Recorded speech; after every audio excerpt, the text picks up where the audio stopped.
आज हम लोग फिर से ये नैतिक शिक्षा ही पढ़ेंगे ताकि हमारा सिलेबस कवर होता रहे। आज पाठ 16 हम लोग पढ़ेंगे, ठीक है ना। पिछली क्लास में भी हमने बताया था कि हम लोग आज मंगलवार को नैतिक शिक्षा पढ़ेंगे, ठीक है। तो सारे बच्चे भी, मैं 2 मिनट और रुकती हूँ, आ जाते हैं। 9:05 से क्लास स्टार्ट करूँगी, आ जाते हैं, फिर हम लोग नैतिक शिक्षा पढ़ेंगे, स्टार्ट करेंगे चैप्टर को।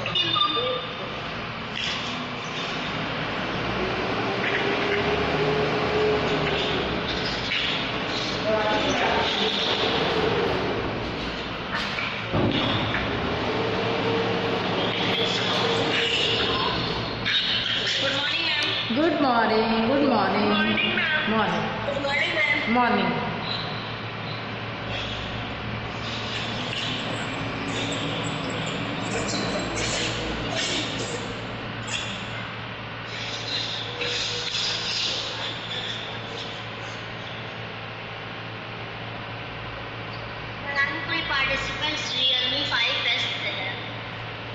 देखती हूँ बेटा मैं, हो सकता है उसके छोटे भाई का हो 5F में, और फिर ये क्योंकि एक ही ये है ना, उसका एक ही मोबाइल होगा, इसलिए वो उसी के आईडी से होगा, ये हो सकता है। मैं देख लेती हूँ।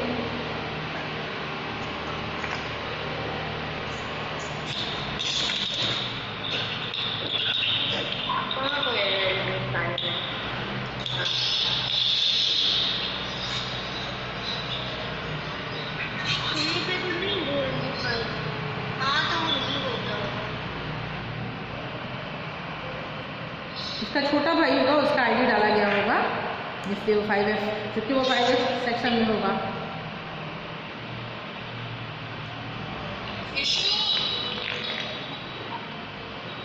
चलिए स्टार्ट करें, स्टार्ट करें। ठीक है, मैं सारे बच्चों को म्यूट करती हूँ, ठीक है।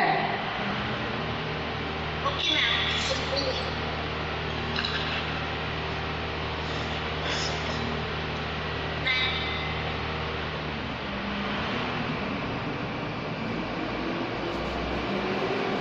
चलिए, राम प्रसाद बिस्मिल, आपको तो पता ही है कि ये भी स्वतंत्रता सेनानी थे और स्वतंत्रता संग्राम में इनका बहुत अच्छा योगदान रहा है अपने भारत देश को आज़ाद कराने में। तो कैसे ये स्वतंत्रता सेनानी थी और किस तरह ये इसमें आर्य समाज से जुड़े, इसके बारे में हम लोग थोड़ा इसमें जानेंगे। राम प्रसाद बिस्मिल के बारे में क्या है कि स्वतंत्रता संग्राम में काकोरी षड्यंत्र के अपराध में जिन 4 व्यक्तियों को फांसी दी गई थी, उनमें राम प्रसाद बिस्मिल प्रमुख थे।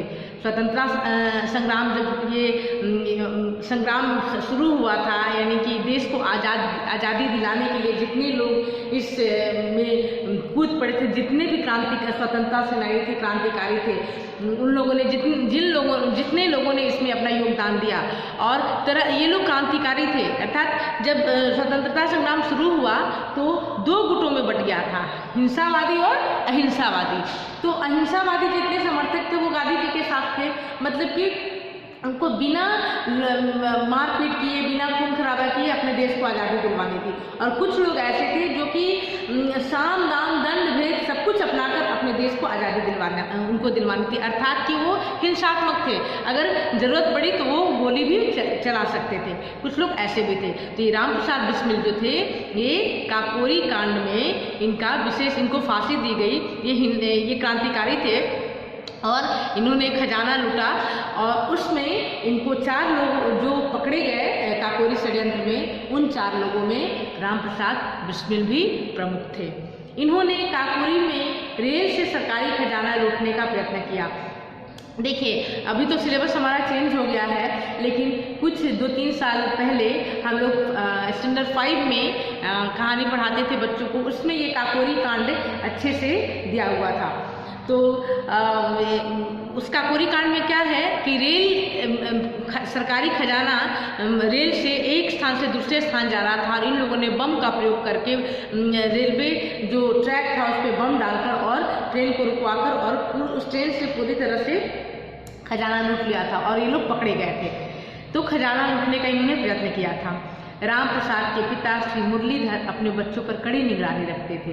इनके पिता बहुत ज़्यादा कड़े थे, अनुशासन प्रिय थे।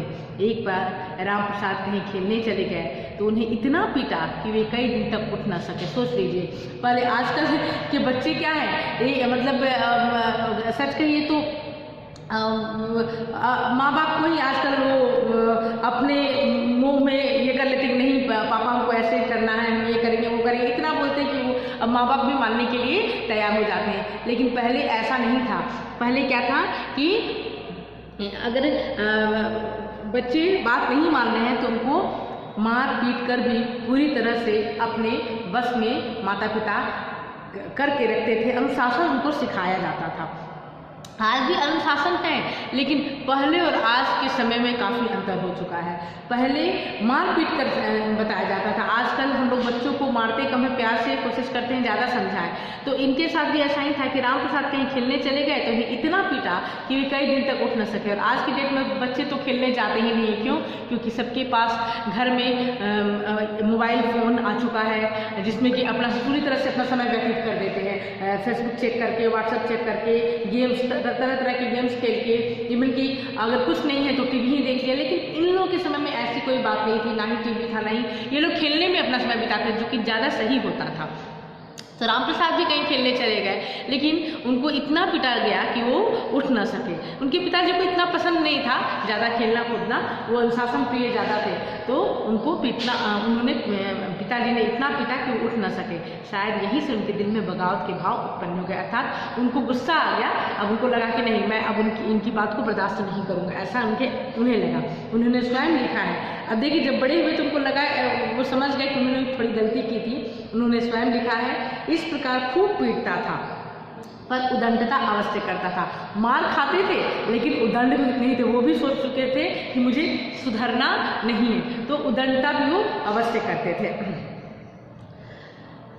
शायद उस बचपन की मार से ही यह शरीर बहुत कठोर तथा सहनशील बन गया था। इतना बचपन में उनको इतना मारा गया कि शरीर जो था वो काफ़ी कठोर और सहनशील, अर्थात बर्दाश्त करने की क्षमता उनके अंदर पूरी हो चुकी थी। राम प्रसाद में पढ़ने की इच्छा बड़ी तीव्र थी। वे जैसे तैसे पैसे जुटाकर किताबें खरीदते और पढ़ते थे। देखिए, बदमाशी तो ये करते थे, शैतानियाँ सारे बच्चे करते, ये भी करते थे, लेकिन इसके साथ साथ इनके अंदर पढ़ने की जिज्ञासा बहुत ज़्यादा थी। यहाँ तक कि जब पढ़ाई में इनकी रुचि इतनी थी कि ये अपनी पैसे कहीं से भी इनको पैसे मिलते थे तो उसको ये जोड़ कर रखते थे और उससे वो ये किताबों को खरीदते थे ताकि उसको पढ़ सके। अब सारे बच्चे एक जैसे नहीं होते, बहुत बच्चे ऐसे होते हैं जो पैसे इकट्ठा करेंगे और उससे तरह तरह की खेलने की चीज़ें खरीद लेंगे, खाने की चीज़ें खरीद लेंगे। लेकिन इन्होंने क्या खरीदना सही समझा? किताब, क्योंकि इनको किताबें पढ़नी बहुत अच्छी लगती थी। कुछ गलत किस्म की किताबें पढ़ने से उनमें कुछ बुराइयां भी घर करने लगी थी। पर कुछ दिनों बाद जब मंदिर में आना जाना हुआ तो पुजारी जी के उपदेशों से ये आदतें छूट गई। देखिए, कोई भी बच्चा ऐसा नहीं होता है जो कि जन्म से ही बहुत अनुशासन प्रिय हो, अच्छा और बुरा सब कुछ जानता है। कोई ऐसा नहीं होता, सबको सिखाना पड़ता है। तो ऐसा नहीं है, राम प्रसाद बिस्मिल अनुशासन प्रिय सब कुछ ये थे, किताबें भी खरीदते थे, लेकिन चूँकि सही इनको मार्गदर्शन नहीं मिला उस वक्त, तो इन्होंने कुछ किताबें ऐसे भी खरीद ली जिसको पढ़कर ये बुरी आदतों के शिकार हो गए। लेकिन जब मंदिर में जाने लगे, उसी दौरान जब ये मंदिर में जाने लगे और पुजारी जी ने जब उपदेश देना शुरू किया तो इनको लगा कि जो ये कर रहे हैं, जो इनके अंदर बुरी आदतें हैं, उनको छोड़ना चाहिए और इन्होंने छोड़ दिया। इन्हीं दिनों इन्हें सत्यार्थ प्रकाश पढ़ने को मिला।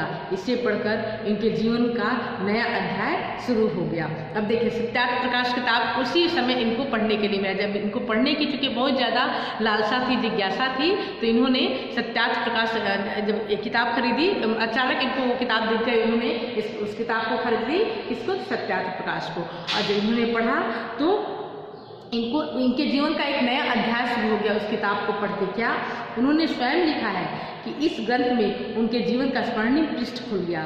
वे एक तख्त पर कंबल, अब देखिए उसको पढ़ने लगे तो ये पूरी तरह से अपने आप को सबसे समाज की बुराइयों से इन्होंने अपने आप को अलग कर लिया, समाज से अलग कर लिया। कैसे? तो पढ़ने के बाद इन्होंने क्या किया कि एक तख्त पर, यानी एक ये होता है ना चौकी, आपने देखी है ना, तो चौकी यानी पटरी पर कंबल बिछाकर सोने लगे। रात के समय खाना भी छोड़ दिया, किसी के कहने से शहर भी छोड़ दिया। उबालकर दाल या साग से एक समय भोजन करते थे, मिर्च और खटाई तो छूते भी नहीं थे। व्यायाम करने लगे, यानी एक्सरसाइज, नित्य प्रति 100 अध्याय भी करते। कोई साधु महात्मा आते तो उनका उपदेश अवश्य सुनते। ये सारा परिवर्तन में कैसे हो गया? सत्यार्थ प्रकाश किताब को पढ़ने से। इन्होंने एक पटरा बिछाकर उस पर एक पटरा पर कंबल बिछाकर सोना शुरू किया। रात के समय खाना छोड़ दिया, शहर भी छोड़ दिया, किसी ने कहा तो शहर भी छोड़ दिया। उबाल कर खाना खाते थे और सब ये उसके दौरान मिर्ची, खटाई, यानी ये सब चीज़ें तामसिक भोजन इसको कहते हैं ना, तो इसको सब कुछ इन्होंने छोड़कर एकदम एक साधु की तरह इन्होंने जीना शुरू कर दिया। और साथ ही साथ नित्य प्रति 100 अध्याय भी करते। 100 अध्याय यानी खुद से पठन करते थे, खुद से पढ़ते थे। कोई साधु महात्मा आते तो उनका उपदेश भी अवश्य सुनते थे। आर्य समाज में उनकी श्रद्धा देखकर कुछ लोगों ने उनकी शिकायत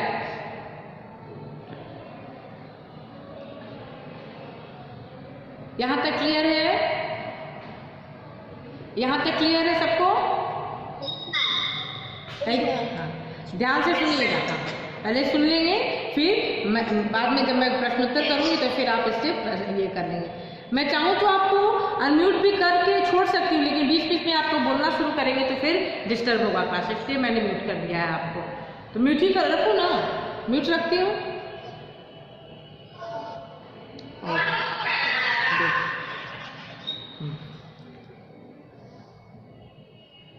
चलिए, आर्य समाज में उनकी श्रद्धा को देखकर कुछ लोगों ने उनकी शिकायत उनके पिता से कर दी। अब देखिए, बहुत लोग ऐसे भी होते हैं हमारे समाज में कि किसी की अच्छाई किसी से बर्दाश्त नहीं होती है।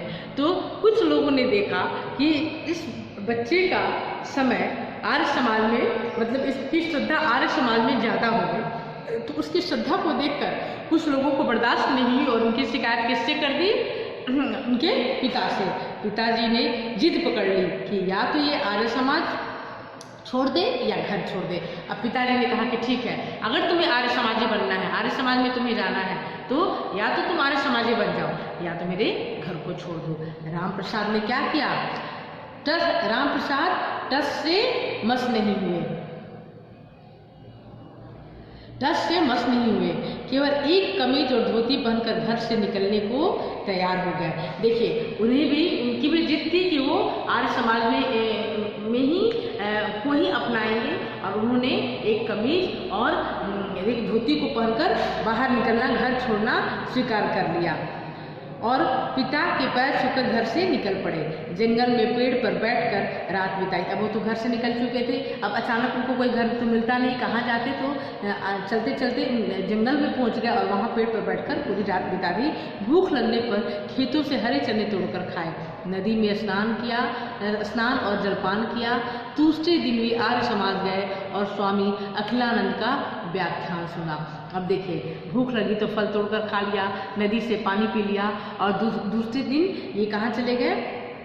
आर्य समाज गए और स्वामी अखिलानंद का व्याख्यान सुना। वहाँ अखिलानंद का उपदेश चल रहा था, बैठकर उनको वो सुनने लगे। वहाँ एक पेड़ के नीचे खड़े थे कि पिता कुछ लोगों को लेकर आए और इन्हें पकड़कर मिशन स्कूल के हेडमास्टर के पास ले गए। अब देखिए, ये जो रात में इन्होंने घर छोड़ दिया था और अखिलानंद का व्याख्यान, रात भर तो ये जंगल में रहे, पेड़ पर बैठे रहे। सुबह जब इनको भूख लगी तो फल खा लिया, नदी से पानी पी लिया, और सुबह हुई तो आर्य समाज चले गए, आर्य समाज मंदिर में, और वहाँ जाकर इन्होंने स्वामी अखिलानंद का व्याख्यान सुनना शुरू कर दिया। और चुपचाप एक पेड़ के नीचे खड़े होकर यह व्याख्यान सुन रहे थे। तब तक अचानक इनके पिता कुछ लोगों को लेकर और इनके पास पहुँच गए और इनको पकड़कर स्कूल के हेडमास्टर के पास ले गए। कम एज के थे उस वक्त, तो वहाँ इनको ले गए। हेडमास्टर, अब देखिए, जब हेडमास्टर के पास ले गए तो हेडमास्टर ने क्या कहा? हेडमास्टर ने समझाया कि रोज़ रोज़ बच्चों को पीटना ठीक नहीं है। उस दिन के बाद से पिता ने उन्हें नहीं पीटा।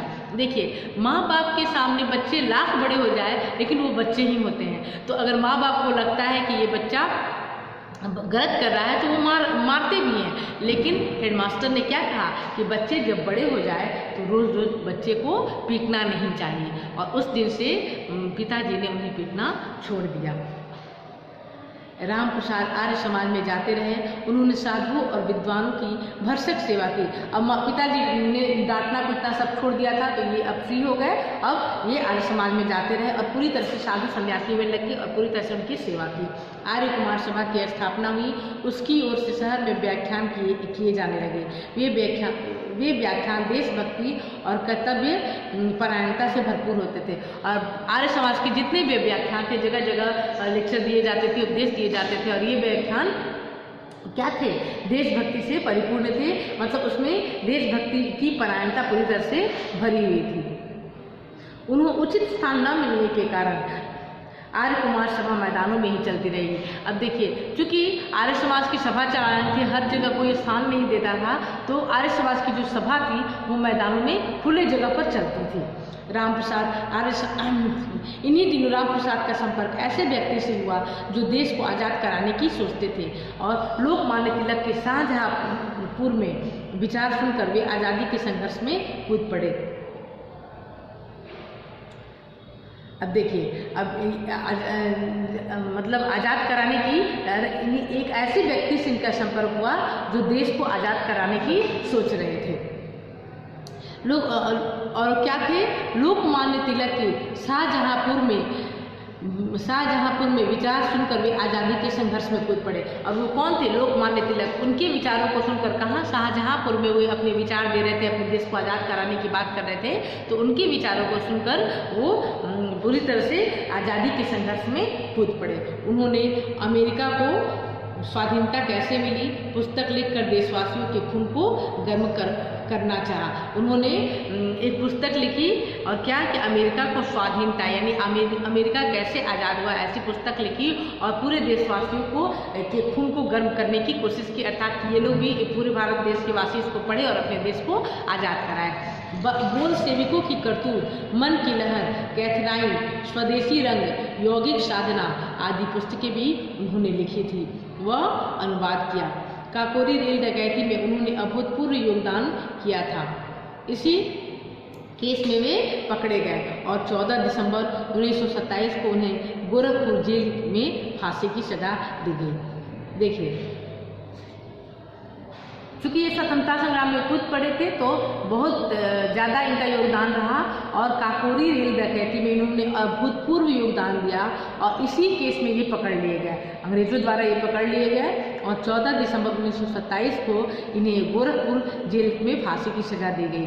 फांसी घर के दरवाजे पर जाकर उन्होंने कहा था, मैं ब्रिटिश साम्राज्य का विनाश चाहता हूँ। जब ये ऐसा, मतलब वहाँ जाकर भी ये घबराए नहीं फांसी के उस फंदे को देखकर। उस गेट पर जाकर इन्होंने क्या कहा कि मैं ब्रिटिश साम्राज्य का विनाश चाहता हूँ, अर्थात नाश चाहता हूँ।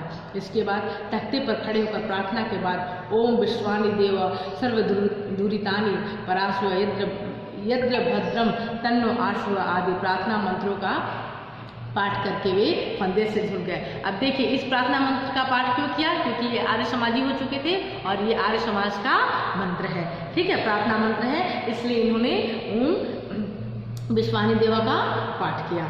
ठीक है,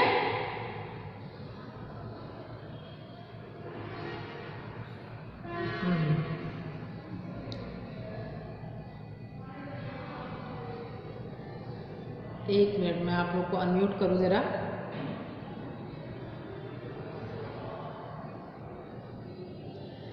हाँ, तो आपको यहाँ तक समझ में आ गई बात कि राम प्रसाद बिस्मिल कौन थे और कैसे वो आर्य समाजी बने और किस तरह से वो काकोरी रेलकांड में इनका अभूतपूर्व योगदान था। और इन्होंने अरे अभी तो किया था बेटा, थोड़ा आप लोग समझेंगे नहीं अभी तो। हाँ, मैं जान रही हूँ सब। मैं क्वेश्चन आंसर अभी बता देती हूँ, डोंट वरी, मैं क्वेश्चन आंसर भी बताऊंगी। अब फिर से मैं म्यूट कर रही हूँ, अब क्वेश्चन आंसर बताऊंगी, आप ध्यान से सुनिए।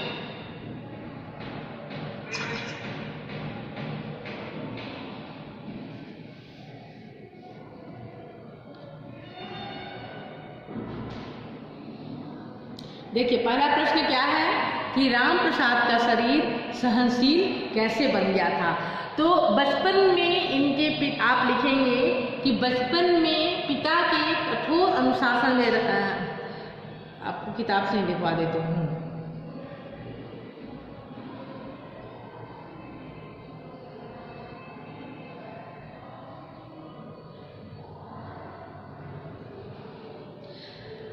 लिखेंगे आप कि बचपन की मार से उनका शरीर बहुत कठोर तथा सहनशील बन गया था।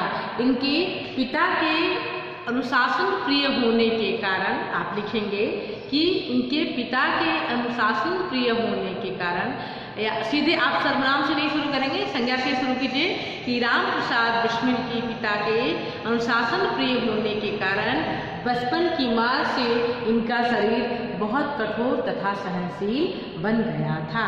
ठीक है, आगे दूसरा प्रश्न क्या है, सत्यार्थ प्रकाश पढ़ने का राम प्रसाद पर क्या प्रभाव पड़ा।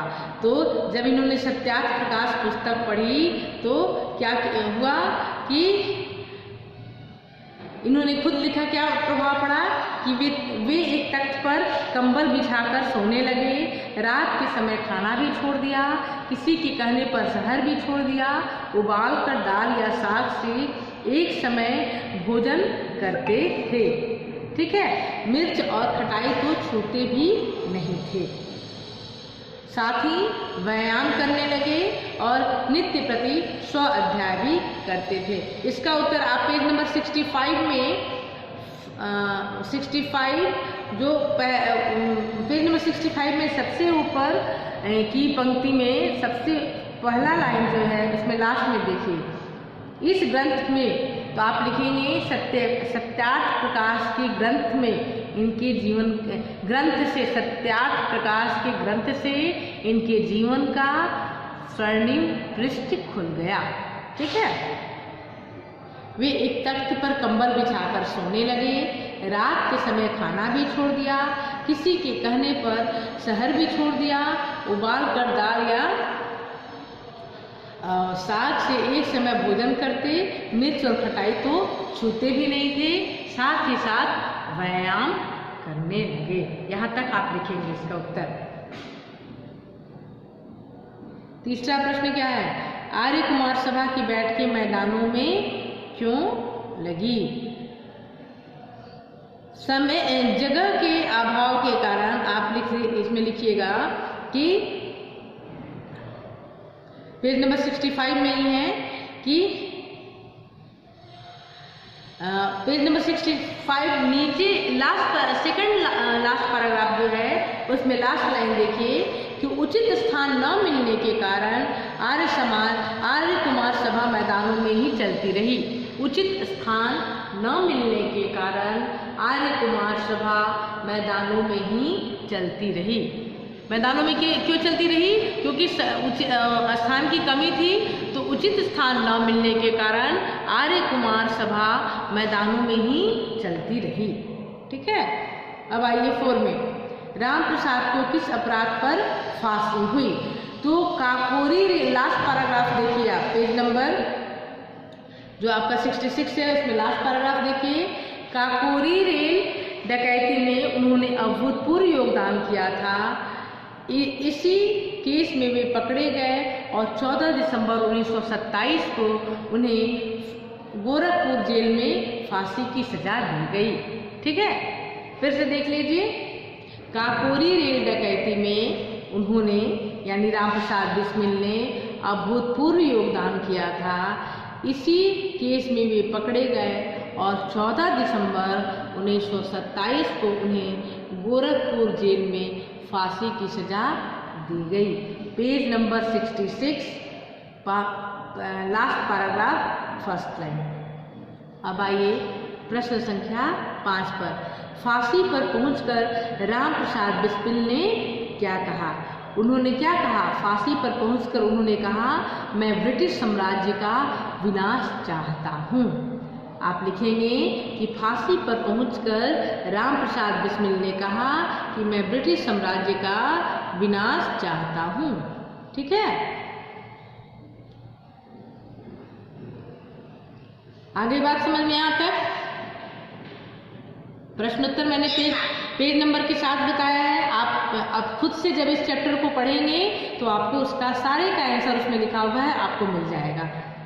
ठीक है? Okay ma'am. अब आप सारे बच्चे अपना अपना वीडियो ऑन कीजिए। मैम मैं वीडियो ऑन। यस मैम मेरा भी वीडियो ऑन। ठीक है मैम मेरा भी।